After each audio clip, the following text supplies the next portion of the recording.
Saudi আরবের কবরস্থানের মতো ডিজাইনই নিজের কবরস্থান তৈরি করে রেখেছিলেন প্রয়াত সাবেক যোগাযোগ মন্ত্রী সৈয়দ আবুল হোসেন। এজন্যে নিজ বাড়ির পাশেই স্বামী স্ত্রীর জন্য মসজিদও করেছিলেন।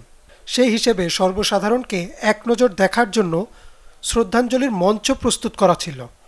মাইকিং, হেলিপ্যাড সহ সবকিছু প্রস্তুত থাকলেও দাফন করা হলো না মাদারীপুরের ডাসারে।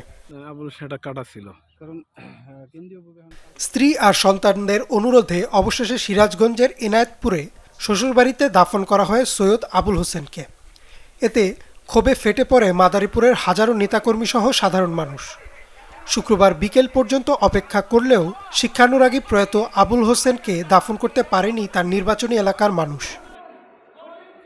তাই 1989 সালে আমাদের খোয়াজপুর টেকেরহাট কলেজ করে, তাই আমাদের খোয়াজপুরের অন্ধকারকে আলোকিত করছে, তাই আমরা গর্বিত এবং কালকিনি মাদারীপুরের জনগণের গর্বিত এবং খোয়াজপুরের মানুষের মনের অনেক আকাঙ্ক্ষা যে আমরা জানাজা দেব।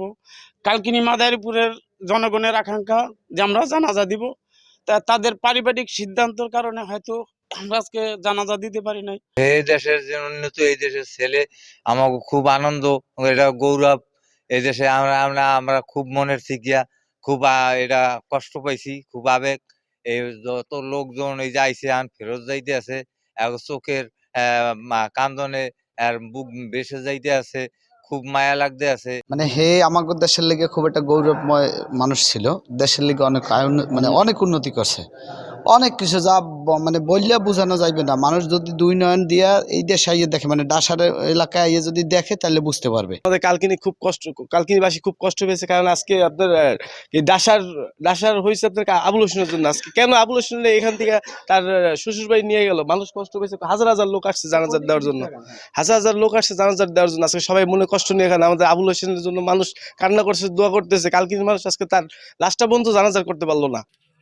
সাবেক যোগাযোগ মন্ত্রী সৈয়দ আবুল হোসেন হৃদরোগে আক্রান্ত হয়ে 25 অক্টোবর রাত 2টার দিকে ঢাকার ইউনাইটেড হাসপাতালে চিকিৎসাধীন অবস্থায় মারা যান। তিনি 1951 সালে মাদারীপুরে জন্মগ্রহণ করেন। পেশায় একজন রাজনীতিবিদ ও ব্যবসায়ী ছিলেন। আবুল হোসেন বাংলাদেশ আওয়ামী লীগের হয়ে মাদারীপুর 3 আসন থেকে 1991 সালে সংসদ সদস্য নির্বাচিত হন। এরপর তিনি সপ্তম, অষ্টম ও নবম সংসদ নির্বাচনে সংসদ সদস্য হিসেবে দায়িত্ব পালন করেন। এর মধ্যে 2009 থেকে 2012 সাল পর্যন্ত আওয়ামী লীগ সরকারের যোগাযোগ মন্ত্রীর দায়িত্ব পালন করেন। এ সময় তিনি অসংখ্য শিক্ষা প্রতিষ্ঠান নির্মাণ করেছেন। নিজে বলে গেছে, নিজে তৈরি করে রেখে গেছে, সে লিখিত দিয়ে গেছে। এত কিছুর পরে সে চলে গেছে। আমি তার মেয়েকে বলছিলাম, একটা মানুষ মরে গেলে কিন্তু তার কিছু করার থাকে, তার যে যা বলে যে সেটা দায়িত্ব, সে ওসিয়ত পালন করার দায়িত্ব কিন্তু তার আওলাদে। আমি তোমার চাচা, আমি দেখলাম, সবকিছু দেখে তোমাদেরকে জানানোটা আমার উচিত। না হলে তোমরা হয়তো বলতে পারো যে আমাদের এত কিছু করছে, কিন্তু আমাদের জানাও নেই, তাহলে তোমরা নিতাম। সেজন্য জানলাম, দেখো তোমরা চিন্তা করে কি করবে। কিন্তু তাদের ওখান থেকে ওইরকম ভালো রেসপন্স পাইনি। আমি অত্যন্ত দুঃখিত। আমি এর চেয়ে আর কি বলবো আপনাদের কাছে। সৈয়দ আবুল হোসেনের মৃত্যুতে কালকিনি ও ডাসার সহ মাদারীপুরের শোকের ছায়া নেমে এসেছে। রাজনৈতিক অঙ্গনেও শোকের ছায়া। আমিও সকল মুসল্লিদের মতো একজন ওনার জানাজায় শরীক হওয়ার জন্য এসেছিলাম। যাই হোক, একজন ভালো মানুষের, একজন দানবীর, সমাজসেবক, শিক্ষানুরাগী, উনি সাবেক মন্ত্রী, সৎ মানুষ, উনি একজন মুক্তিযোদ্ধা, দেশপ্রেমিক। তার জন্য আমরা দোয়া করব। তার মৃত্যুতে, অকাল মৃত্যুতে দেশের এবং মাদারীপুরবাসীর, কালকিনি ডাসার মাদারীপুরবাসীর অপূরণীয় ক্ষতি হয়েছে, দেশেরও ক্ষতি হয়েছে। আমরা তার জন্য দোয়া করব, তার বিদেয়ী আত্মার মাগফিরাত কামনা করব। তার পরিবারের সদস্য যারা আছেন তাদের এবং আত্মীয় স্বজনদের প্রতিও আমাদের সহমর্মিতা প্রকাশ করছে।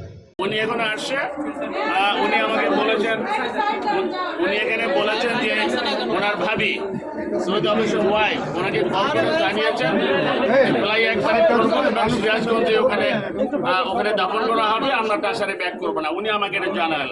তবু আমরা আশা করছি যে she might change her mind.